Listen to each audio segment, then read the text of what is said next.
Good evening. My name is Deborah Williams. I appreciate the opportunity to speak to you this evening. It is my hope that the subject will cause you to think, to feel, and to ultimately take an action.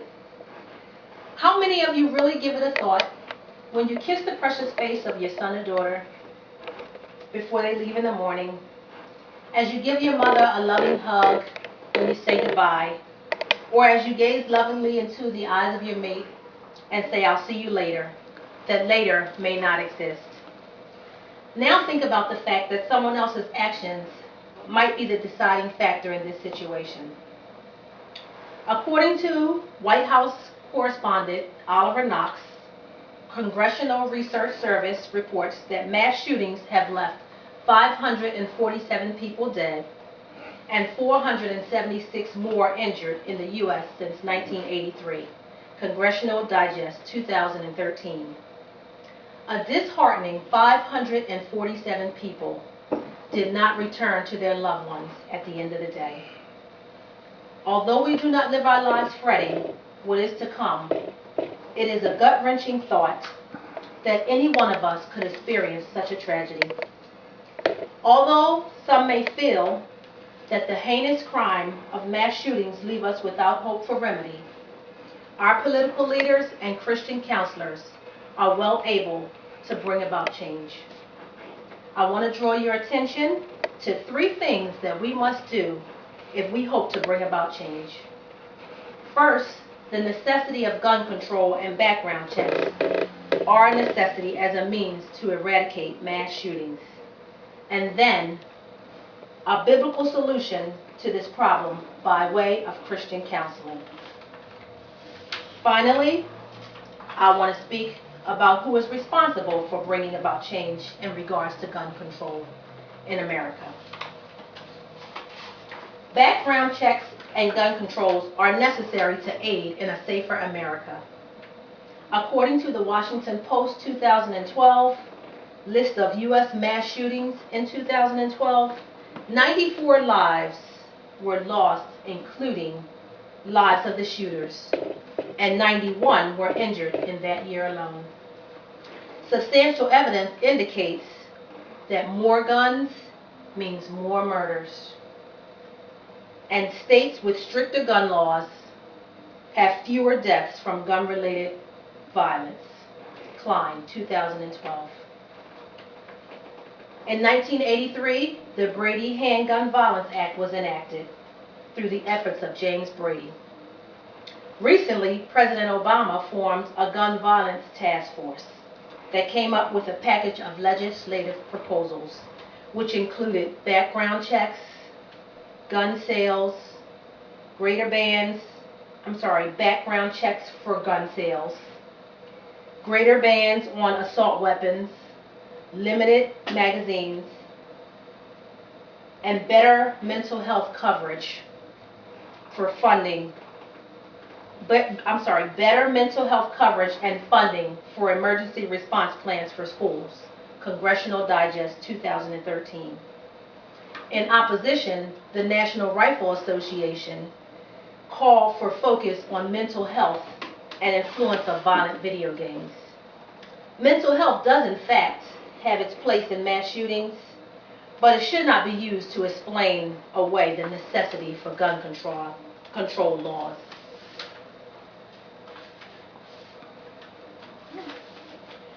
We cannot ignore the fact that anyone who would kill innocent children or others obviously has an existing mental illness. The many diagnoses of mental illnesses are ever growing.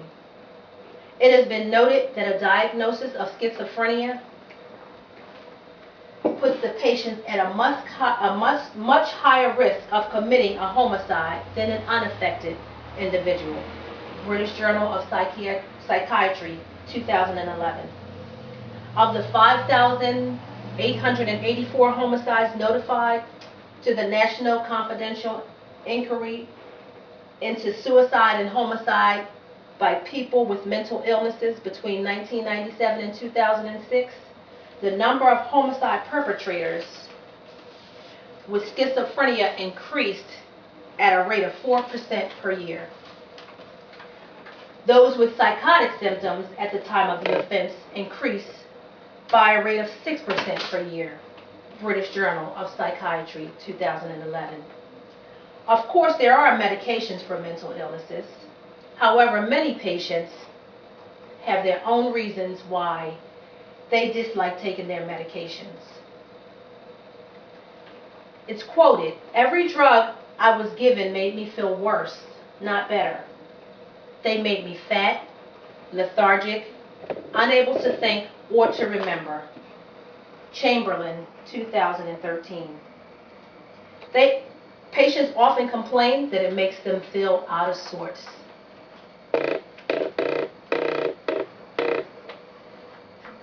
One-on-one sessions with a Christian counselor can make all the difference. James 5:16 of the New King James Version states that the effective, fervent prayer of a righteous man avails much. Christian counseling can be that source of prayer, that place where the mentally ill can share their innermost thoughts and fears in a safe environment. In the text, Alban 2011, page 75, it states that God values reasoning that expresses truthful or righteous principles, as spoken of in Isaiah 1:18, New King James Version. Christian counseling offers the depressed and homicidal person an opportunity to get to the root of their problem, rather than to mask it. Once the root problem is discovered, the counselor can use the Bible as a source of healing for the oppressed individual. Exactly who is responsible for making change happen in regards to mass shootings? In some way, we all are. Our political leaders must vote in favor of stricter gun laws. The 9 proposed gun amendments, including the background check amendment, needed 60 votes each to be added to the overall legislation. One of the ways to go about this is called invoking cloture, which can take up to 30 hours per amendment. AP, the Huffington Post, 2013. In the end, the Senate defeated the bill. In Obama's disappointment, he called the day of defeat a pretty shameful day for Washington. In the Alban text 2011, page 75, it states that God values government as an executor of his righteousness. 2 Chronicles 9:8, New King James Version. Thank you for allowing me to speak to you tonight. Mass shootings are an ugly truth in our society, leaving many feeling hopeless. Political leaders, counselors, and everyday people are going to have to stand up and be an active part of the solution. We must be our brother's keeper. We must keep our eyes and our ears open for the depressed and isolated neighbors and co-workers, and find a way to offer them help with no shame attached. In the Alban text 2011, page 76, it says that God values our attempts to liberate the wrongly oppressed via speech. Proverbs 24:11, New King James Version. It also states that God values our love for others, as stated in John 13:34 and 35, New King James Version. I urge you tonight to reach out to those who silently cry for help. I urge you to go to www.betterthanthis.org and sign the petition to stand with President Obama and gun violence victims to make this a safer nation.